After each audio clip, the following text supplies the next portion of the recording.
Hi friends, welcome to the Prateeksha simple recipes. నా స్టైల్లో బ్రెడ్తో caramel pudding ఎలా చేయాలో చూపిస్తానండి. ఇందుకోసం నేను ఇక్కడ 6 బ్రెడ్స్ని తీసుకున్నానండి. వీడియోలో చూపిస్తున్నట్టు ఈ బ్రెడ్స్కున్న 4 సైడ్స్ బ్రౌన్ పార్ట్స్ అనేది చక్కగా చాక్తో కట్ చేసేసుకోవాలండి.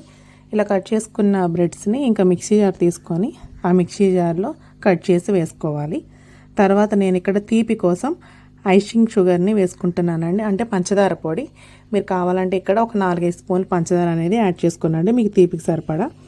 తర్వాత నేను ఇక్కడ కొంచెం పాలు కూడా యాడ్ చేసుకుంటున్నానండి, పచ్చిపాలే యాడ్ చేసుకుంటున్నాను.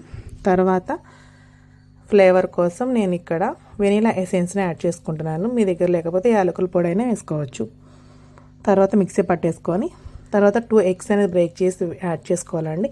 మళ్ళీ ఇంకా మూత పెట్టేసుకొని మిక్సీ పట్టేసుకోవాలండి. తర్వాత మళ్ళీ స్టవ్ ఆన్ చేసి ఇంకో ప్యాన్ పెట్టుకొని ఇక్కడ క్యారమెల్ కోసం పంచదార అనేది యాడ్ చేసుకొని, చూసారు కదా వీడియోలో చూపిస్తున్నట్టు, ఇలా క్యారమెలైజ్డ్ అయ్యేది వరకు చక్కగా కుక్ చేసుకొని ఇంకా ఒక గిన్నె తీసుకొని క్యారమెల్ మొత్తం పోసుకొని వీటిలో చూపిస్తున్నట్టు ఇలా చుట్టూ అంత తిప్పి వేసుకొని మనం మిక్సీ పట్టేసుకున్న ఈ బ్రెడ్ని చక్కగా బౌల్లో యాడ్ చేసుకొని ఇంకా మళ్ళీ స్టవ్ ఆన్ చేసి ఒక పెద్ద పాత్ర పెట్టుకొని వాటర్ యాడ్ చేసుకొని ఒక స్టాండ్ లాంటిది పెట్టేసుకొని బ్రెడ్ని పెట్టేసుకోవాలండి. ఇంకా చాకుతో చూస్తే అంటుకోకుండా వస్తే రెడీ అయిపోయినట్టే.